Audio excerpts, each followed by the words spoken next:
तर hello guys, आज आहे गुढीपाडवा. सर्वांना गुढीपाडवाच्या हार्दिक शुभेच्छा. गुढीपाडवा स्पेशल आज जेवण बनत आहे. तर आज स्टाफसाठी स्पेशल जेवण बनवत आहे. हा आहे माझा पार्टनर युवराज. आम्ही दोघं बनवणार आहे आज जेवण, स्टाफसाठी स्पेशल जेवण. सर्वांना गुढीपाडव्याच्या हार्दिक हार्दिक शुभेच्छा, नूतन वर्षाच्या हार्दिक शुभेच्छा. तर बघू शकता सुरुवात केलेली आहे. हा आहे युवराज, मी हेरंब कुलकर्णी. इकडे बनतोय मसाले भात,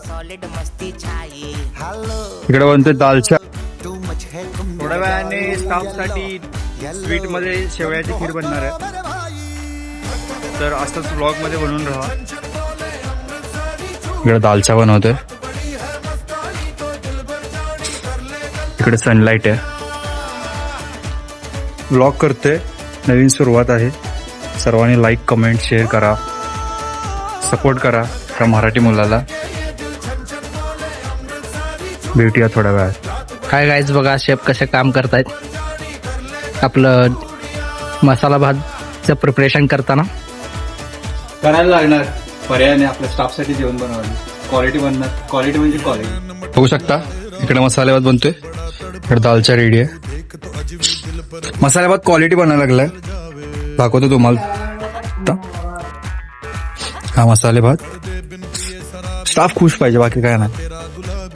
कसं आहे, स्टाफला जर आपण चांगलं दिलो, स्टाफ खुश, स्टाफ मध्ये एनर्जी फुल. दालचा असंच असतं ना, दालचा कमेंट मध्ये सांगू शकता.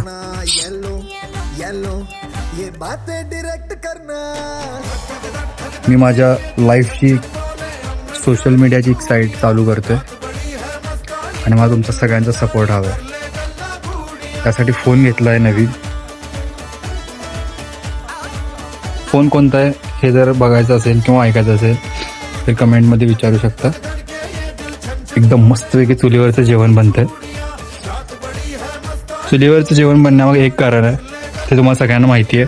ते आहे गॅस. सध्या गॅसच्या टंचाईमुळं जे काही मोठ्या प्रमाणात जेवण बनतं ते सगळं चुलीवर बनवतंय, कारण गॅस कमी आहेत म्हणून. काही चुका असतील किंवा काही करेक्शन करायचं असतील तर तुम्ही कमेंटमध्ये सांगू शकता. मी नवीन सुरुवात करतोय, त्यामुळे मला खूप काही शिकायचं आहे यातून. Thank you so much. मसाले भात बनते, 90% झालेलं आहे. त्याला दम लावणार आहे, डबल दम लावलेला आहे.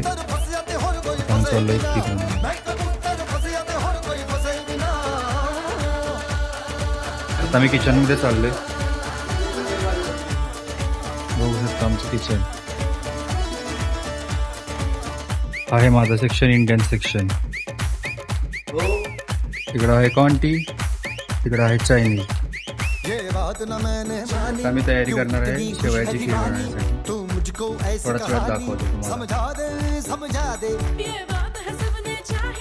ही खीर बनवून रेडी झालेली आहे.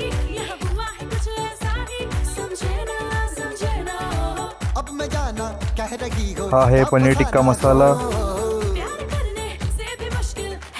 हा आहे दालचा, हा आहे मसाले भात. तर अशा तऱ्हेने आजचा व्लॉग झालेला आहे. भेटूया पुढच्या व्लॉग मध्ये. तुमचं प्रेम असंच राहू दे. स्टाफचं जेवण तर आज बघितलं आहे तुम्ही. पुन्हा एकदा तुम्हा सर्वांना गुढीपाडव्याच्या हार्दिक हार्दिक शुभेच्छा. आनंदी, सुखी आणि समृद्धी आयुष्य लाभो हीच ईश्वरचरणी प्रार्थना. Thank you so much.